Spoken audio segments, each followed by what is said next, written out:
Bonsoir, bienvenue dans un nouvel épisode de Sic Transit Gloria Mundi. Bonsoir.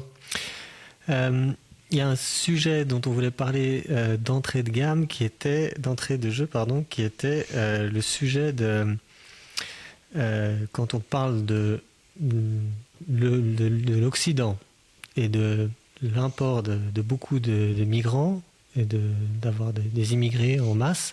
Évidemment, on se passe souvent de la perspective du pays qui accueille des gens qui sont malheureux et du fait que leur pays à eux, lui, ne change pas vraiment de nature, mais le pays d'accueil, s'il y a suffisamment de migrants, lui change de nature. Et c'est une idée qui est notamment développée par Carl Benjamin, le Britannique, dont on parle assez régulièrement.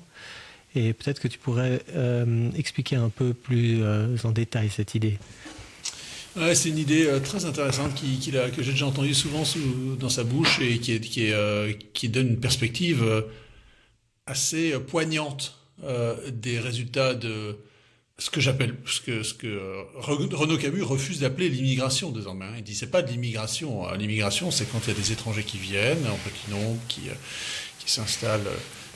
Qui prennent les coutumes du pays, qui contribuent positivement et qui ne s'installent pas en communauté. Là, oui. Il ne s'agit plus d'immigration dans nos pays de nos jours, c'est ce qu'on appelle de la subversion migratoire ou de l'invasion. Enfin, il faut appeler les choses par leur nom, leur donner le vrai nom. C'est pas de l'immigration. On peut aimer ça, il y a des gens qui trouvent ça merveilleux, il y a des gens qui n'aiment pas ça. Mais appeler ça immigration, c'est faux. Et le résultat de l'immigration, en tout cas de l'invasion migratoire, parce que je voudrais qu'on appelle les choses par leur nom, c'est que nos pays sont, donc par exemple la France, est un pays qui est complètement transformé à certains endroits, où les populations étrangères, allogènes, sont devenues majoritaires, ou quasiment, en tout cas constituées en communautés très fortes, avec des identités très puissantes et des mœurs aussi qui se distinguent très visiblement des populations d'origine, des populations autochtones. Et nos pays changent beaucoup. Et il y a des endroits, il y a des pans entiers de l'Occident, de l'Europe, qui ont complètement changé. Et on ne peut pas s'empêcher d'observer ça avec une certaine tristesse. Ça arriverait... on le regrette dans certains pays ailleurs. Par exemple, si soudain il y avait... si par exemple en Afrique du Nord, il y avait 1 million d'Européens qui s'installaient, comme c'est arrivé au cours du 20e siècle, 19e et 20e siècle, et qui changeait considérablement la population et l'organisation et les mœurs du pays d'accueil, qui les a accueillis un peu contraints et forcés, mais enfin nous aussi on accueille toutes ces populations étrangères de façon contrainte et forcée, parce qu'à chaque fois que nos populations ont leur mot à dire, elles refusent cette immigration, que ce soit dans les sondages ou dans les urnes. Enfin, oui. Mais elles refusent d'être...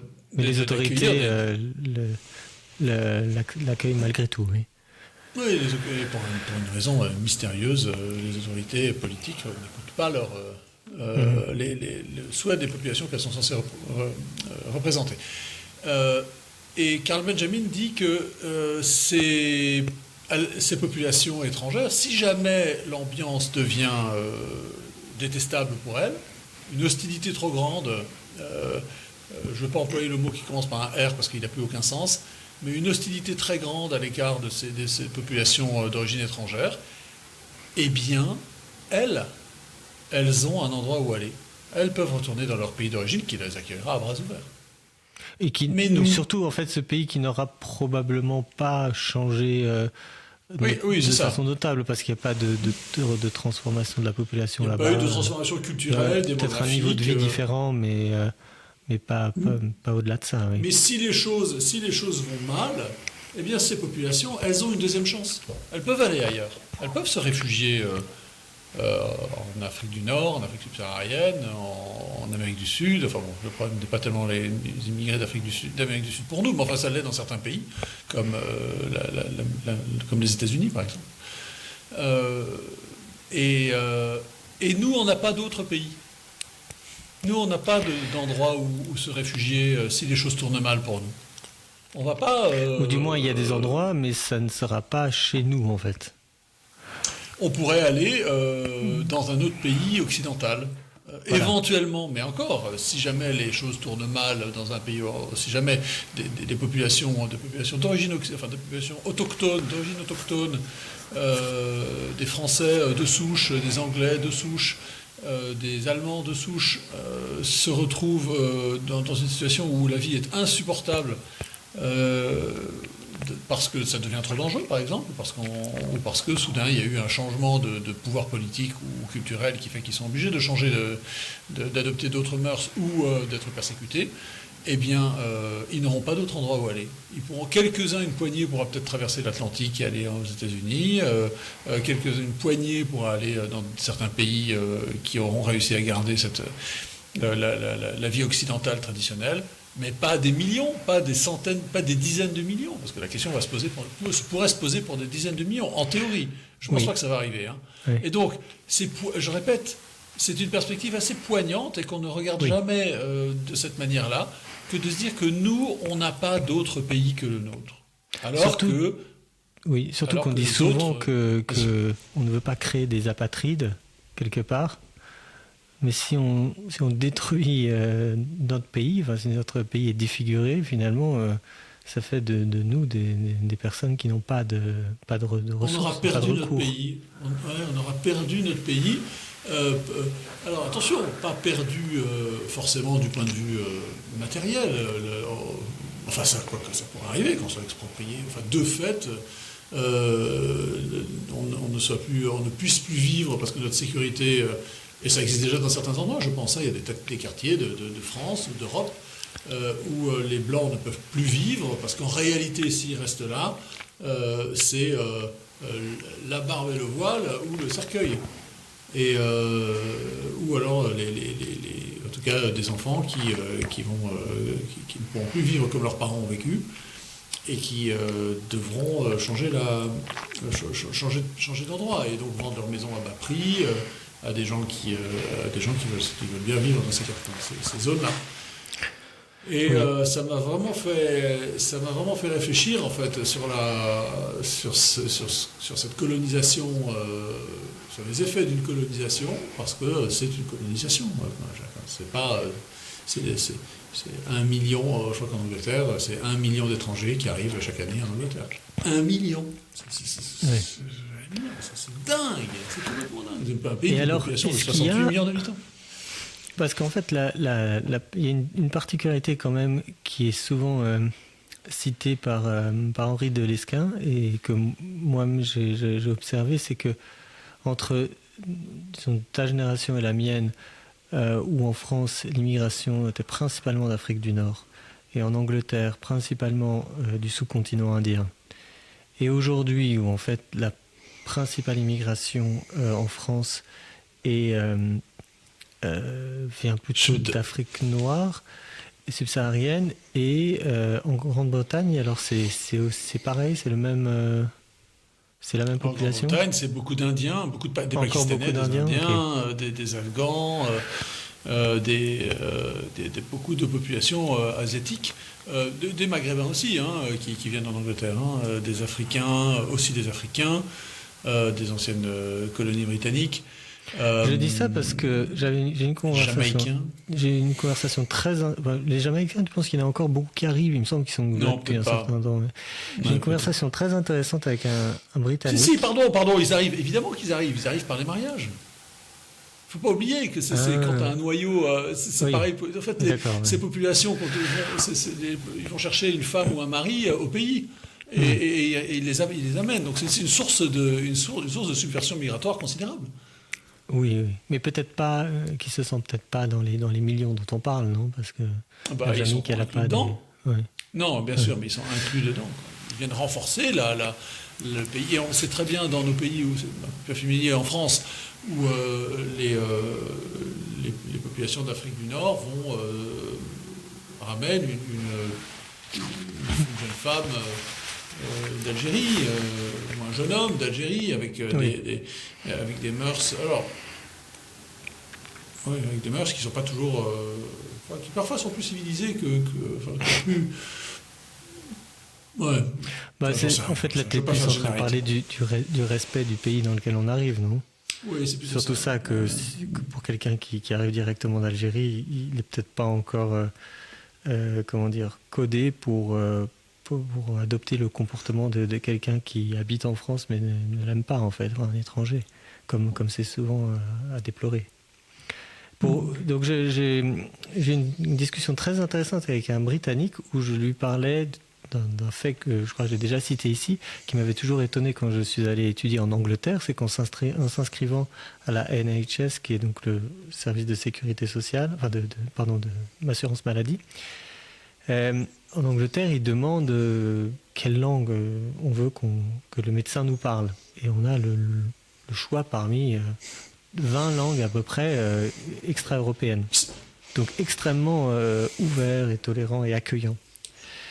Et en continuant cette conversation, en lui racontant que, évidemment, moi, venant de France, ça me paraissait très étonnant parce que il me semble pas que, peut-être que c'est le cas en France aujourd'hui, que les médecins parlent plus anglais, mais certainement, quand j'étais jeune, un étranger qui arrivait en France, on n'allait pas commencer à lui parler, à chercher quelqu'un qui allait parler dans sa langue.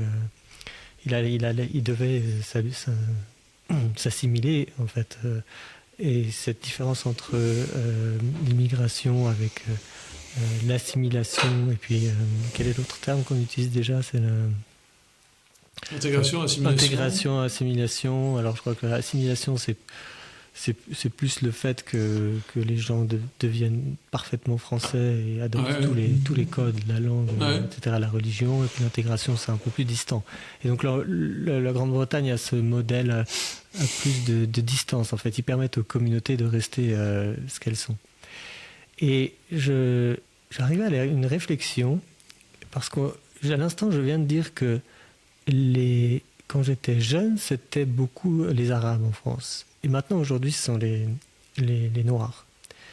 Et je l'observe, je pense qu'on l'observe tous, dans le fait que dans la langue que nous parlions étant enfants, à l'école, à l'école publique en France, dans des quartiers pas particuliers, enfin un peu mélangés, avait beaucoup de mots d'arabe, ce qui est encore le cas, mais je vois aujourd'hui beaucoup de mots de dialecte africain de langue africaine, pardon, qui s'immiscent dans le français, ce qui n'était pas du tout le cas à ma génération. Donc il y a eu en fait un changement de ça, et puis on le voit évidemment dans les mèmes, dans les blagues.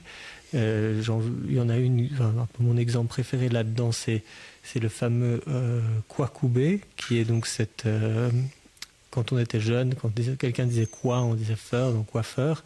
Et là, c'est Kwakubé, qui est en fait la même blague. Je ne connais pas l'origine de ce mot. Ça vient, je ne sais pas si ça vient du Sénégal mais vraiment, ça vient d'Afrique noire. Et c'est quelque chose qui, évidemment, quand je dis que c'est un mème, c'est que c'est pour toute la population, tous les jeunes, qu'ils soient blancs ou non, en fait. Enfin, même les blancs, plutôt. Et donc ça, c'est très intéressant de voir, en fait, l'influence culturelle du groupe, je ne vais pas dire d'immigration dominant, mais qui est... qui donne un peu sa patte.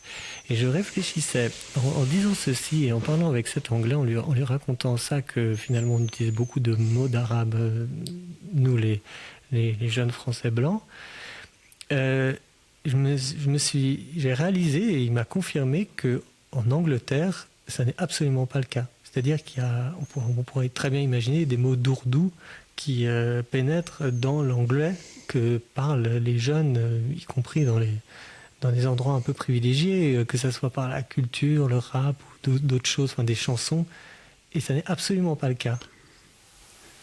Tu avais déjà réfléchi à ça? Vrai. Non, est-ce que c'est tout à fait vrai? En tout cas, il n'a pas pu me donner d'exemple. Et alors moi j'étais à l'université, donc c'est peut-être pas le meilleur environnement, mais je ne me souviens pas d'une seule expression, d'un seul mème, d'un seul mot qui était justement étranger comme ça, de langue extra-européenne sous effet de l'immigration. T'as raison, je suis en train de chercher dans l'anglais contemporain. l'adoption de mots d'origine indienne ou africaine, ou caribéenne. Alors, il y a peut-être quelques exceptions caribéennes, notamment liées à la musique ou à des choses comme ça. C'est possible qu'il y ait des mots, mais en tout cas, c'est pas des raison, dans des l'argot, interjections ou des mots du quotidien comme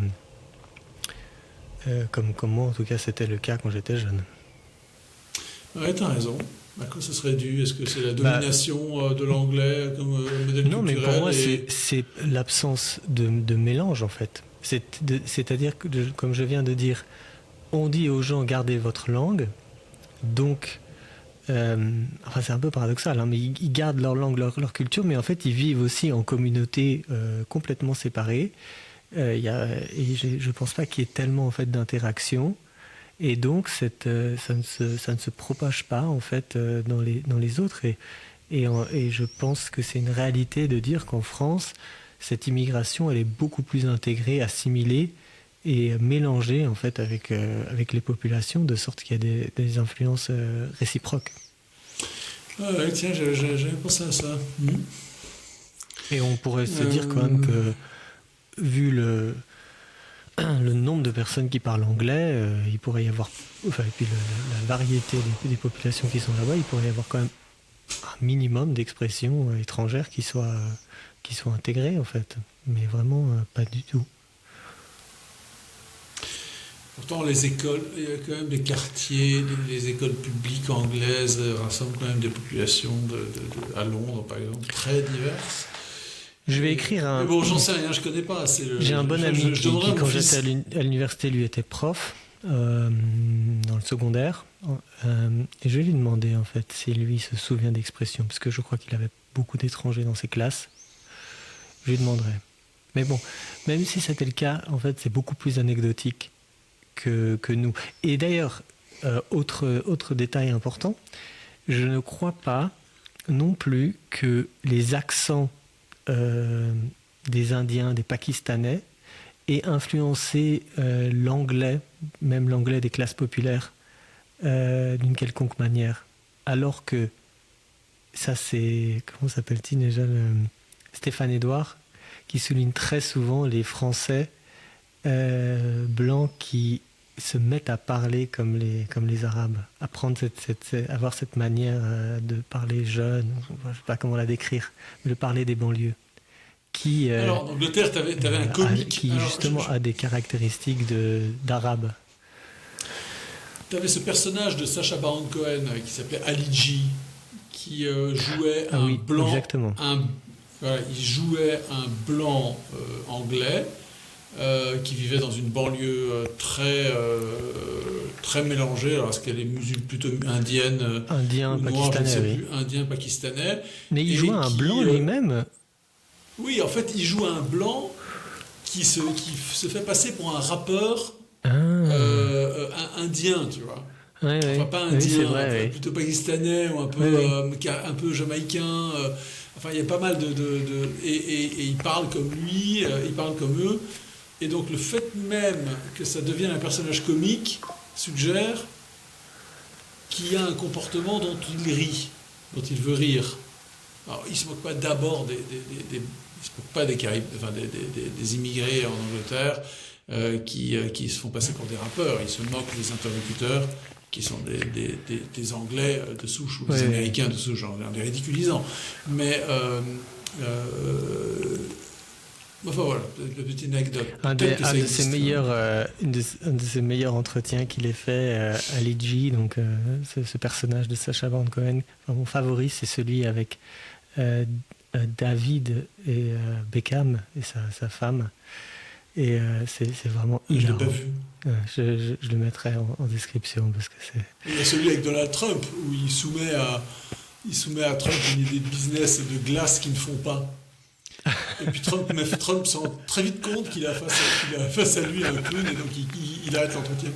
Parce qu'il se rend compte que le gars est en train de se moquer de lui. Donc très vite il lui dit au revoir. Bon écoutez, merci, ça fait au revoir.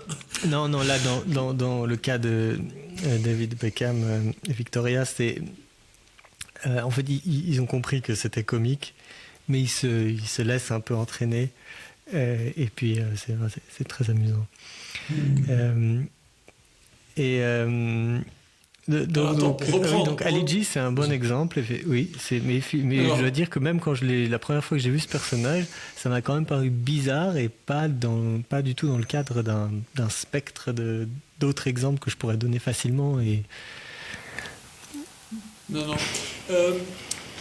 En Angleterre, en Angleterre, c'est très frappant que les enfants de la bourgeoisie, dans les écoles privées par exemple, s'habillent comme des racailles.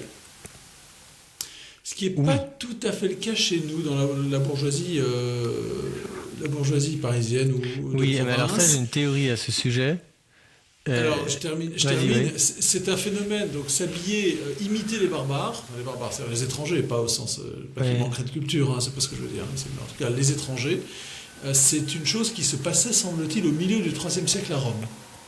Il y a des chroniqueurs qui remarquent que les jeunes Romains se mettent à s'habiller comme des Germains, ou comme d'autres peuplades barbares, enfin étrangères, qui étaient à Rome, et ils s'habillaient comme eux, évidemment à l'effroi des Romains, ce qui restait des Romains classiques. Il n'y en avait plus beaucoup au IIIe siècle. Mais j'ai comparé ce phénomène à celui qui est en Angleterre, où les jeunes bourgeois s'habillent n'importe comment. Je suis tout à fait d'accord. Je vois exactement ce dont tu veux parler. Pour moi, c'est une conséquence. C'est un peu un rebond par rapport aux uniformes qu'ils portent à l'école, qu'on n'a absolument pas en France. Donc, parce que je ne pense pas qu'il y ait beaucoup d'écoles en Angleterre où il n'y ait pas d'uniforme, donc la plupart en ont.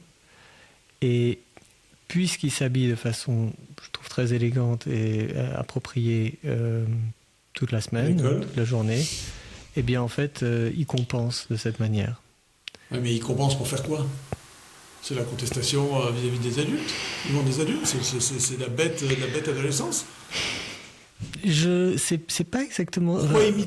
Pourquoi imiter les vêtements des gangsters, enfin vous s'habillez. C'est pas forcément les gangsters, hein. Oui, je pense qu'ils s'habillent d'abord de façon décontractée, justement pour compenser. Donc ça c'est quelque chose qu'on observe évidemment avec la plupart des gens qui sont forcés de porter un uniforme pour le travail, donc que ce soit un uniforme de police ou bien évidemment un costume.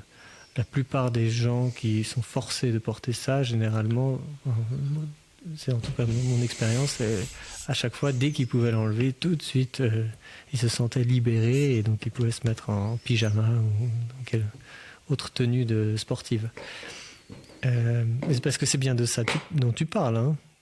Ouais. Ou est-ce que c'est encore une autre barbarie? Déglingués. Non, ils portent des joggings déglingués, ils s'habillent comme des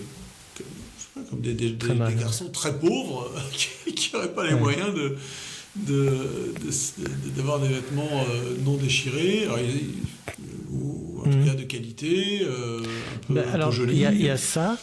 Donc moi je pense que ils compensent. Ensuite, en Grande-Bretagne, il y a une très grande valorisation du sport à l'école. Et ce sont beaucoup des tenues sportives. Et donc moi je me souviens très bien qu'à l'université, même quand il n'y avait pas forcément d'entraînement ou qu'ils pouvaient se changer, etc. En fait, ils étaient très très fiers de pouvoir porter les couleurs de l'équipe de rugby ou que sais-je, et en fait d'être habillés plus ou moins en tenue de rugby ou en survêtement qu'on met avant de se déshabiller pour aller sur le terrain toute la journée. Et donc c'était aussi une manière de signaler qu'ils sont très forts physiquement. Donc ça c'est aussi quelque chose. Et puis la troisième chose, si tu parles vraiment des gens qui sont de familles très aisées, et ça moi j'estime l'avoir aussi observé en France, c'est que si tu as un statut très élevé, un nom particulièrement très élevé, j'ai remarqué que tu pouvais un peu t'habiller un peu moins bien, enfin être un peu plus à l'aise, De la même manière que, je sais pas, peut-être un patron d'entreprise va se permettre de plus de choses, d'être un peu plus décontracté que d'autres personnes qui justement essaient de C'est s'élever. récent, hein. C'est Zuckerberg qui a lancé, enfin Zuckerberg et Steve Jobs qui ont lancé cette mode du patron cool qui est tellement au-dessus de tout ça, tellement riche qu'il n'a pas besoin de signaler par une attitude extérieure soignée qu'il est puissant, riche. Tu penses que c'est ça? Moi, je pense que c'est ça, oui. Il n'y avait pas ça avant. Dans l'armée, non, ça c'est clair. Hein, mais parce que j'ai dit l'armée parce que les entreprises sont souvent calquées sur l'armée. C'est du... comment ça s'appelle ça déjà c'est le... Flûte. C'est la queue du paon, tu sais. Le paon est le paon oui. mâle a une queue absolument invraisemblable et la plupart des animaux, des autres oiseaux auraient une queue pareille, ils se feraient tout de suite dévorer. Oui. Le paon, lui, il est capable d'avoir des choses extravagantes et comme il est très fort, en réalité c'est un oiseau assez fort, il est capable de sauter et de s'envoler très vite et d'échapper. Et c'est ça qui lui permet de s'embarrasser d'un pareil attirail. Et de la même manière, ce sont les idées de luxe. Oui. En fait, et la naissance du cool. Alors, il y a la naissance du cool, les idées de luxe, et les idées de luxe, ce sont des idées qui sont vraiment stupides, en tout cas dont, si elles étaient vraiment appliquées par ceux qui les tiennent, provoqueraient leur ruine personnelle et financière, sociale et financière. Mais comme ils sont particulièrement riches, particulièrement bien placés, particulièrement protégés, ils peuvent porter des vêtements, enfin, en tout cas, peuvent adopter ces idées et ces comportements sans aucun problème sans conséquence. Sans conséquence dans leur vie personnelle. Par exemple, ces jeunes bourgeois peuvent s'habiller n'importe comment, s'habiller comme s'ils étaient des garçons de milieu très pauvres, en dehors de l'école et en dehors du travail, en dehors de la représentation, parce qu'en réalité, ça n'a aucune conséquence sur leur vie. Alors que voilà, ils peuvent s'habiller de façon normale et civilisée dans les situations où il faut l'être, au travail ou en représentation sociale, ou dans leur milieu, quand il s'agit de jouer un jeu de pouvoir ou financier. Oui, mais c'est aussi un jeu de pouvoir que de manquer de respect à l'autre en s'habillant de cette façon très décontractée. Oui, parce que de toute façon, ça n'a aucune conséquence. Voilà, et donc c'est pour ça que... Et cette idée-là, ce comportement-là, il me semble avoir déjà vu chez des Français. Je veux bien que en moyenne, la bourgeoisie, les jeunes bourgeois en France s'habillent mieux, plus élégamment que les jeunes Anglais. Et moi, je mets surtout ça sur le dos de l'uniforme, qui est très rare en France. Mais aussi parce que... Mais en France, on observera aussi des gens qui ont un très haut statut, et je parle aussi de jeunes, qui, résultat, se permettent un peu de s'habiller, de mettre en... de questionner aussi un peu les codes, en fait, ou de prouver aux autres qu'ils sont supérieurs en disant, regardez, toi, tu es un peu obligé de t'habiller bien, mais moi, je peux me permettre ça, et les gens me... Oui, c'est exactement ça, ce sont des idées de luxe.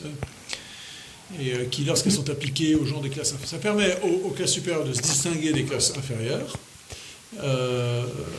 Et parce que si les classes inférieures adoptaient ces comportements, elles ne changeraient jamais de statut social. Par exemple, il y a une idée de luxe très connue qui est apparue au début du XXe siècle, c'est le divorce facile, la liberté de divorcer. Qui était promu par les classes bourgeoises pour se distinguer par originalité, mépris des conventions, et qui n'a jamais été adopté par les classes supérieures, très très peu en fait, qui ne divorçaient pas, qui avaient des familles stables, mais qui promouvaient ces lois, ces changements dans le code civil, qui ont été adoptés par les classes inférieures et qui ont fait des ravages. Parce qu'on sait très bien que quand les enfants ne sont pas éduqués, sont éduqués par un seul parent, ils ont statistiquement beaucoup moins de chances de réussir. Et il y a des statistiques sur ça, parce que moi je continue de soupçonner que le divorce, alors c'est peut-être une idée de luxe dans le sens où l'élite dit allez-y, mais eux ne le font pas. Mais j'ai quand même l'impression que statistiquement c'est plus courant dans l'élite parce qu'en fait ça coûte cher de divorcer, parce que... c'est un contre-argument, si ça coûte cher on le fait moins. Non mais disons que c'est... justement, en fait, les riches peuvent se le permettre, alors que les autres sont les riches ont plus à perdre. dans leur... Les riches ont plus à perdre. Parce qu'en fait, celui qui est... Le père riche, j'ai l'exemple d'un copain qui a été lâché par sa femme et qui gagne bien sa vie et qui a dû payer des sommes pas possibles. Or, s'il était smicard, il paierait simplement la base, c'est-à-dire juste la pension alimentaire de base, le forfait de base qu'il y a dans la pratique des divorces, et il ne devrait pas payer des sommes folles à son ex-femme pour lui maintenir son niveau de vie. En fait, des prestations compensatoires et tout ça. Et donc, là on parle de ce qu'on appelle plutôt le divorce féminin, non ? Mais moi, il faut peut-être faire une distinction. Je suis 100% le divorce d'accord. C'est à 75% féminin. Oui, déjà, ça c'est tout à fait vrai. Enfin, 75% des femmes sont à l'origine des divorces de nos jours. Mais 75% des divorces sont dus aux femmes. Pardon. Oui, voilà. Oui. Donc, de ce point de vue-là, je vois la stratégie. Mais inversement, prenons par exemple Jeff Bezos, qui a divorcé récemment. Alors, c'est peut-être un peu extrême parce qu'il est extrêmement riche, mais j'ai quand même l'impression que pour qu'un homme se décide à divorcer, il faut qu'il ait... tu dis que c'est pas dans son intérêt parce que ça a divisé sa fortune, mais s'il a une fortune quand même considérable, ça va être moins douloureux en fait. Il va pas tirer le diable par la queue. Jeff Bezos, d'avoir 18 milliards ou 9, c'est pareil, quoi. Oui, c'est ça, mais ce que je veux dire, c'est qu'il y a quand même il y a un effet d'incitation en fait à ça, c'est-à-dire qu'à partir d'un certain niveau, je sais pas si ma question c'était est-ce que statistiquement on l'observe, si on dit que 75% des divorces sont initiés par les femmes, alors à ce moment-là, ça sera peut-être plus difficile d'observer ce que je viens d'expliquer, qui est qu'il faut pour qu'un homme se décide à divorcer, il faut que ça soit pas trop douloureux financièrement. Donc, tu sais que les statistiques... On va voir une parenthèse là pour détruire un mythe. Tu sais, on dit toujours qu'un couple sur deux divorce dans les grandes villes. Oui. Parce que effectivement, chaque année, il y a la moitié, il y a le nombre de divorces représente le nombre de mariages conclus dans l'année. Mais c'est une façon, c'est absolument. C'est quelque chose qui est répété. Hein. Et les gens disent oui, les gens divorcent. De nos jours, les gens divorcent énormément. Ouais. C'est pas vrai. C'est que les gens se marient plus. Non. C'est qu'en fait, il faut prendre le. Alors, il y a ça, oui, certes, mais il faut prendre le stock. Si tu prends les vrais divorces, il faut prendre le stock de mariages existants et le mettre au dénominateur d'une fraction dont le numérateur sera les divorces de l'année. Et pas comparer les divorces de l'année avec le nombre de mariages de l'année, parce que tu peux pas, parce que les divorces de l'année ne sont pas les divorces de l'année précédente. Il faut regarder par cohorte, en fait. Il faut regarder par cohorte. Il faut prendre le stock de mariage. Quand tu dis quel est le taux de divorce, il faut prendre le stock de mariage existant, il faut prendre le nombre de divorces de l'année et le diviser par le stock de mariage existant. Ce qu'on ne fait jamais. Et quand tu fais ça, tu obtiens des chiffres très faibles de divorce, moins de 10%. Oui. Moins de 10%. Oui. C'est-à-dire que ce sont des... Parce qu'évidemment, c'est des mariages... Les divorces, alors il y a peut-être un plus grand nombre de divorces de couples récemment mariés, mais bon, il y a également des divorces après 30, 40, 50 ans de mariage, ça existe, pas beaucoup, mais ça existe. Et en fait, la stabilité des ménages est assez importante. D'autant que il me semble qu'en fait un divorce fait plus de bruit. Donc, je sais pas si moi j'entends que quelqu'un divorce autour de moi, même si c'est 3 couples, je vais avoir l'impression que c'est beaucoup, alors que des couples, j'en connais 30 en fait. Ok, Et donc, en France, il y a eu 106 000 divorces prononcés en 2024. Et le nombre de couples mariés en France... attends, laisse-moi 227 000 mariages célébrés, mais le stock... Oui, non. Laisse-moi essayer d'estimer. On doit plus être de l'ordre de 5 millions. Alors, nombre d'hommes... il y a 15 millions de couples, vivants en couple. Vivants. Alors, on peut considérer que la moitié sont mariés. Hein, au moins. Ouais. Donc on est entre 5 et 10 millions. Ouais, c'est ça. T'as 100 000 divorces par an. Ouais. D'accord. Et là, c'est l'INED. Enfin bref, c'est très faible. En fait, proportionnellement, c'est beaucoup plus faible. Oui, il y a 220 000 mariages par an et il y a 100 000 divorces. Mais ça ne veut pas dire que c'est la moitié de ces divorces, la moitié de ces mariages conduit à un divorce. C'est pas ça du tout. Ouais, c'est curieux qu'on propage cette statistique en fait. Ouais. Surtout si la méthode est manifestement fausse. C'est bizarre. Mais c'est une manière de dire aux gens, enfin, c'est une tromperie. Hein. Je vois très bien l'effet de... c'est pour dire oui, ben, ne vous mariez pas, parce que ça se termine toujours en catastrophe, ça termine toujours en divorce, ça vaut pas la... Tellement de gens qui divorcent, ben ouais, enfin 100 000 c'est beaucoup, mais c'est pas grand-chose par rapport au nombre de couples vivants en mariage. Dans le mariage. Ben, bref, j'en fais ma parenthèse puisqu'on parlait de ça. Ouais, donc pour conclure le début de la conversation, les jeunes qui se mettent à parler à utiliser et à se comporter comme des jeunes bourgeois qui se comportent comme des gens de milieux étrangers ou populaires sont en fait, on pratique des idées de luxe. C'est une manière de se distinguer, de montrer qu'ils sont très riches ou très puissants, ou plus que la moyenne, qu'ils font partie de l'élite.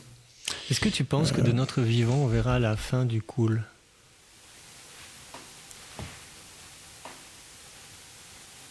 Bah, regarde-moi ce soir. T'as pas de cravate, j'ai pas dit en 2025. T'as une veste, mais t'as même pas mis de cravate.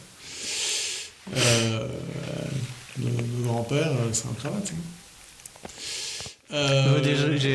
À ce sujet, j'ai une théorie, c'est que à cause de la manière dont la veste est, donc un peu en V comme ça, hein, avec le bouton, je trouve qu'en fait la plupart du temps il manque quelque chose en fait, hein, d'équilibre pour rejoindre, parce que la cravate est reliée, et en fait porter une veste, une chemise sans cravate, je trouve que il manque quelque chose. Et d'ailleurs, si tu regardes un peu la manière dont sont fabriquées les chemises contemporaines, les fabricants cherchent partout des solutions pour essayer d'avoir justement des cols qui sont faits pour avoir une cravate, qui sont bien sans la cravate, et jusqu'à même en fait avoir des espèces de cols où par exemple ici là il y a un bouton, et puis en fait ils vont essayer de couper ici directement pour que ça soit un peu mieux, avec tout un tas d'astuces.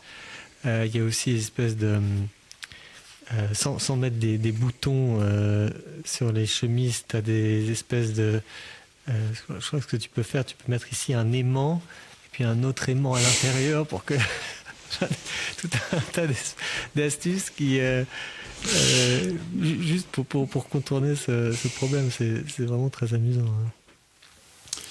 Je crois pas. Je crois pas qu'on verra la fin du cool. Il faudrait qu'il y ait une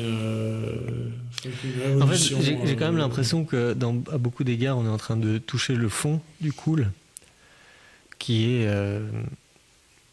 qui est le pyjama, enfin les vêtements d'intérieur portés à l'extérieur, en fait. Et le jogging porté en dehors de la salle de sport, ou du terrain de sport, ça existe depuis longtemps, et c'est toujours le cas. J'en ai vu un dimanche à la messe, il y avait un monsieur qui est monté à l'hôtel pour distribuer la communion. Il était en jogging, il était en sandales Teva comme portent les vieux, là, et en jogging, pantalon de jogging bleu marine. C'était un monsieur, je sais pas, 65, 70 ans. Je me suis dit, quelle image de lui-même a-t-il, quelle image donne-t-il, et en plus, il va effectuer une cérémonie, un rite religieux, habillé de cette manière-là. Un rite mais extrêmement important pour les chrétiens, la distribution du corps du Christ. Non, je pense qu'on est... L'apparition, la diffusion des tatouages, l'invasion des tatouages, me fait dire qu'on en est loin de la fin du cool. Oui. Ce qui m'amuse aussi, c'est ce que j'observe aussi, c'est la diffusion des tatouages dans l'Église aussi. Je me souviens, j'avais vu pour la première fois ça chez un dominicain polonais qui est un peu une personnalité sur YouTube, très suivie. Ça s'appelle La Langouste sur le Palmier, sa chaîne, pour ceux qui voudraient regarder. Et puis il essaie de donner une justification, pourquoi est-ce que lui il a un tatouage. Puis là, puis maintenant j'ai commencé à voir ça aussi un peu partout. Oui, alors c'est... qu'est-ce que j'entendais là dernièrement, c'est si... Ça dépend quel est donc le corps est sacré. Est-ce que ce tatouage nous rapproche de Dieu ou non? C'est un peu ça le critère. Donc si je fais un tatouage avec une croix, alors ça me rapproche ou je sais pas quoi. J'ai vu le compte Instagram de mon ancien curé de paroisse. Qui s'est mis à faire des vidéos d'Instagram là, pour parler de la foi chrétienne et de la vie chrétienne. Il aborde cette question du tatouage. Une vision, elle lui a été posée. Est-ce qu'un chrétien peut porter un tatouage? Oui. Et il donne à peu près la réponse plus tard. Mais quelle est la réponse? Quel est le jugement moral de tout classique dans le christianisme, c'est-à-dire qu'il n'y a pas de... Il y a certains principes absolus. Et puis ensuite, il y a des choses qui sont ni bonnes ni mauvaises, qui sont neutres moralement. Le tatouage en est un. Pour moi, le tatouage, c'est ni bon ni mauvais. Encore une fois, qu'est-ce que tu en fais, quoi? Qu'est-ce que tu représentes? À quoi ça sert? L'intention, en fait. C'est très important pour les chrétiens, l'intention. Enfin, pour les occidentaux, s'ils tiennent ça du christianisme. Alors, est-ce que c'est... voilà. En fait, je comprends, mais je ne sais pas pourquoi dans le cadre du tatouage, étant donné l'aspect vraiment permanent, qui est quand même... On peut enlever un tatouage, mais j'ai quand même l'impression que... J'aurais tendance à dire que un chrétien qui... J'ai plus l'impression qu'il veut un tatouage et il se dit comment est-ce que je peux obtenir un tatouage de façon chrétienne. J'aurais du mal à imaginer que ce soit vraiment un besoin profond, tu vois, d'avoir ce tatouage. Tu vois ce que je veux dire, en fait? Oui, bien sûr. Et que de ce point de vue-là... Essaie de christianiser, essaie de donner un motif chrétien à une pratique qui n'est pas... en fait, il essaie de contourner. Et donc, il pourra peut-être raconter aux autres tout ça, mais moi, je questionnerais quand même...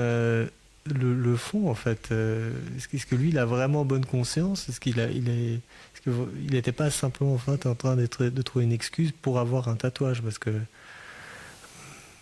je comprends pas. Enfin, j'ai du mal autrement à comprendre l'intérêt. Ouais. Moi, je suis toujours soupçonneux des tatouages. Et le soupçon que j'ai, c'est que Euh, le tatouage est un rite de passage, dans certains cas, Oui. ou un rite ou marque un passage dans la vie de la personne qui le fait. Parce que c'est douloureux, hein, le tatouage. Oui, oui, c'est ça, Et la, et c'est la un peu de douleur stigmate. fait, et la douleur fait partie intégrante et très importante dans le tatouage. C'est-à-dire que tu marques ta peau, enfin, tu te marques dans la douleur de façon permanente sur ta peau, de façon visible, alors plus ou moins visible. Hein. Il y a des fois où les gens vont mettre un tatouage à un endroit quoi, qui est rarement exposé, ou alors ils le rendent visible. Et il y a une espèce de démarche enfin, je pense que c'est l'expression d'un besoin. Alors il y a de l'imitation, bien sûr, où les gens trouvent ça cool. Ils ont vu d'autres, ah ouais, si j'aurais un tatouage, mais plus profondément, l'acte de la décision est lié souvent à une douleur, à une peine. Bah oui, non, mais Un moment de la vie qu'on veut marquer, qu'on veut immortaliser. En fait, on s'abîme. C'est-à-dire que moi, je me souviens quand j'étais petit, enfin, je pense que tous quand on était petit et que les gens n'étaient pas tatoués, la manière dont ils racontaient une histoire sur leur corps, c'était en montrant leurs cicatrices. Voilà, je me suis fait ça comme ça, là j'ai eu telle opération, etc. C'était à peu près ça en fait qu'on pouvait regarder en montrant son corps en fait. Enfin, des blessures, des choses abîmées sur le corps. Et pour moi, les tatouages viennent c'est simplement un autre niveau en fait. On a la cicatrice, et puis le tatouage à côté, et on est en train de raconter l'histoire de ces souffrances, comment est-ce que notre corps s'est abîmé. Mais et je souligne le fait, c'est volontairement que j'utilise le terme abîmé. Parce que, en fait, et comme tu dis, c'est douloureux, on abîme son corps, en fait. Et c'est là où moi, je serais pas, j'aurais pas cette idée que pour un chrétien, c'est le libre arbitre. Il faut savoir si ce que je fais est rend le Dieu heureux ou si ça participe à faire sa gloire sur la terre. J'aurais jamais imaginé d'utiliser cette explication-là sur le tatouage, je pense, parce que justement on abîme volontairement en fait. Et puis surtout, ça c'est valable surtout quand on a la peau blanche, mais chaque fois que je vois un tatouage sur des corps, au fond de moi, j'ai en fait un réflexe de peur en fait. Je me sens mal.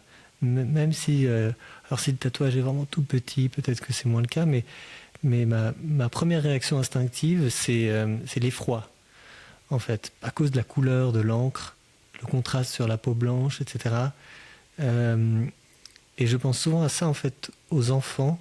Je ne sais pas comment le vivent mes enfants, mais je me dis, si moi, au fond de moi, ça m'est désagréable de voir ces tatouages, peut-être que justement nos enfants qui sont habitués maintenant à les voir beaucoup plus fréquemment, ils peuvent avoir un peu ces peurs. Et quand je parle de peur, j'ai jamais observé ça, que mes enfants aient hurlé devant un tatouage, mais je me souviens très bien une fois, je crois que je visitais un appartement, et c'était un soir, et j'avais mon fils dans les bras, on était dans un ascenseur, et c'était le soir de Halloween. Et tout à coup, on ouvre la porte de l'ascenseur et un petit garçon déguisé avec un masque de mort. Et mon fils a hurlé, mais comme si c'était, comme s'il avait vu un démon en fait. Hein. Évidemment, sur le coup, je comprends cet instinct que moi je viens de décrire au fond de mon cœur. Eh bien, les enfants, c'est un traumatisme en fait. Hein. Et je ne sais pas si, voilà, moi c'est aussi un peu mon problème avec les tatouages, il est à ce niveau-là. Au Japon, j'ai vu très peu de gens tatoués. Et au Japon, les tatouages existent, mais ils sont chez les yakuza, enfin chez les gangsters. Oui. Ils sont parfois chez certaines femmes. Je crois qu'il y a une tradition de tatouage chez des femmes, sur des corps de femmes, mais elles sont vraiment marginales et assimilées à des artistes des sortes des artistes qui avec leur corps, c'est pas des prostituées, mais bon, enfin, voilà, c'est vraiment limité. Donc ça reste assez rare, je crois, les tatouages. En tout cas, j'en ai très peu vu. Mais il faut pas oublier que dans nos pays, jusque récemment, les tatouages, c'était les militaires, les marins, enfin Popeye, Popeye, sa croix, c'était le seul tatouage qu'on voyait. Son encre, pardon. Et donc les militaires, les marins et les gens du milieu du banditisme. Les prisonniers. Les prisonniers, bon, donc les criminels, quoi. Enfin, donc les voyous. Et c'était vraiment, récemment, c'était réservé à ça. Peut-être il y a 10, 15 ans, 20 ans encore. C'est tout récent, la mode du tatouage. Tout récent. 15, 20 ans. Et ça a commencé. Je sais pas exactement quelles sont. C'est pas évident d'avoir des statistiques, mais d'après moi, on a dépassé largement les 50% de la population. Et je pense qu'on va encore monter. Hein. Non. Moi, je suis presque. En fait, la manière dont il faut regarder ça, c'est que contrairement au divorce et au mariage où on regardait par cohorte, ça va pas parce qu'en fait il faut laisser le temps aux gens de vivre. Et donc je pense qu'il faut regarder en fait, il faudra regarder quand à 60 ans. Moi je pense que dans ma cohorte, en tout cas quand on aura 60 ans. Il y aura plus d'une personne sur deux qui sera tatouée. 20% de la population française âgée de 18 ans et plus est tatouée. 10% en 2010, 14 en 2019, 18 en 2018. Aux États-Unis, c'est 31. En Italie, c'est 50. Ouais. Les femmes se tatouent plus que les hommes. Tiens. 20% des femmes sont tatouées, 16% des hommes. Et 27% chez les moins de 35 ans. Donc tu vois, c'est pas tellement... c'est un peu plus fort chez les jeunes. Non, mais c'est aussi parce qu'en fait, bon, maintenant les jeunes vont vite, mais comme je disais tout à l'heure, il faut regarder plutôt en fin de vie en fait, parce que c'est un processus... Je pense que beaucoup de gens qui, peut-être dans leur vingtaine, refuseraient, dans leur trentaine refuseraient, avec le temps, et puis en vieillissant, et puis en relativisant un peu sur leur corps, peut-être peuvent se laisser convaincre en fait. Ouais. Les femmes sont plus tatouées que les hommes.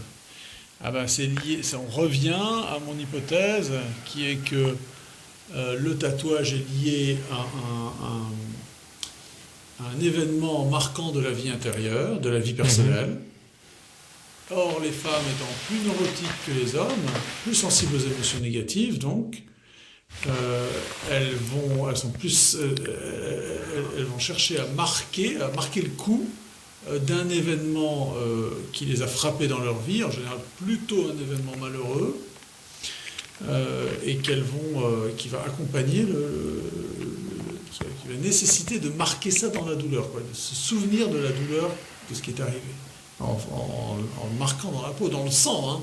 En fait, on dit c'est la peau, mais bon, c'est le sang qui donc en fait, on revient un peu au fait que, de la même manière que ce sont principalement les femmes qui visitent les cimetières, c'est un peu un cimetière de son corps, et donc on est aussi un peu dans le fait religieux. Hein. Ah, mais oui, bien sûr, parce que c'est l'esprit qui veut affirmer sa domination du corps. Le corps devient un objet qu'on marque.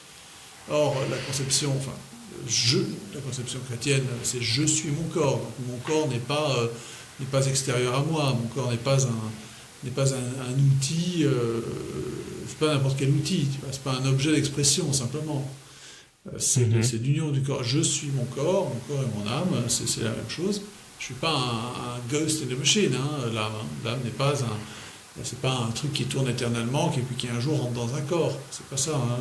Ça, c'est une vision païenne du corps. Et donc, le tatouage, pour moi, tend à exprimer une conception gnostique C'est-à-dire, on considère qu'il y a une hiérarchie entre l'esprit et le corps, et qu'il y a même une tendance à une séparation où je peux faire de ce que je veux de mon corps, quoi. Et on y revient, je pense qu'on tient quelque chose là avec la disproportion entre le nombre de femmes et d'hommes qui se tatouent. On s'est dit, la statistique me paraît bizarre parce que si ils disent qu'il y a 20% de la population qui est tatouée, 20% de femmes et 16% d'hommes. Non, il y a un problème. Oui. Vous disent environ 20%. Environ 20%. Je pense que les chiffres sont plus difficiles à obtenir. À propos d'hommes et d'esprit, je voulais faire un petit retour d'expérience. On s'était parlé il y a quelque temps du livre de catéchisme pour les petits-enfants qui s'appelle La Miche de pain, que toi tu connaissais pas, qui est donc un livre... De nom, mais je n'ai jamais manipulé. Enfin, oui, pardon, que tu n'avais pas manipulé. Et donc je peux raconter que donc j'ai terminé le premier épisode, le premier tome, avec mon fils, et il a adoré. Et c'était vraiment exceptionnel, alors que beaucoup de moments qui moi-même, beaucoup de la manière dont c'est écrit, avec des espèces à la fois de la narration et puis des questions-réponses à l'intérieur du texte avec les enfants, est assez bizarre et souvent même me mettait un peu mal à l'aise. C'était vraiment un grand succès. Et c'est évidemment très touchant, amusant maintenant de pouvoir se promener dans l'église et puis de lui dire regarde ça, qu'est-ce que tu penses que c'est comme scène, et puis de voir qu'il commence à reconnaître. Et je pense à ça parce qu'ils font énormément de distinctions entre le corps et l'esprit. Dieu le Père est un esprit, Dieu le Fils est un esprit, le Saint-Esprit est un esprit mais pas de corps, etc. Ils reviennent beaucoup sur ces distinctions-là. Et c'est vraiment très touchant. Enfin, c'est surtout les dessins qui sont très, très beaux. Donc ça, c'est vraiment très sympathique. Et donc, il faut absolument que je me procure les autres, les suivants, parce que sinon, parce que mon fils piaffe. Il veut continuer, il veut la suite. Et alors, comme notre sœur m'avait dit... effectivement, ça s'est confirmé. Alors, tous les soirs, il allait regarder en avant dans le livre ce qui allait venir. Et alors, ce qu'il préfère, évidemment, c'est tous les trucs un peu liés à la mort, la crucifixion, tous les petits détails. Ça intéresse particulièrement les enfants. De savoir comment ça s'est passé. C'est vraiment... Ah mais attends, mais alors là je comprends pas, mais il est mort, mais alors là il est de nouveau là, il est revenu, et qu'est-ce qui s'est passé? Est-ce que tu peux me raconter, papa? C'est très amusant. Voilà. Ouais, écoute, très bien. Achetez la miche de pain. Voilà. Et n'oubliez pas de vous abonner et de mettre un like sous nos vidéos, ça nous aide beaucoup.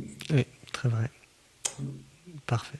Merci beaucoup. Bonne soirée. Salut, à bientôt. À bientôt.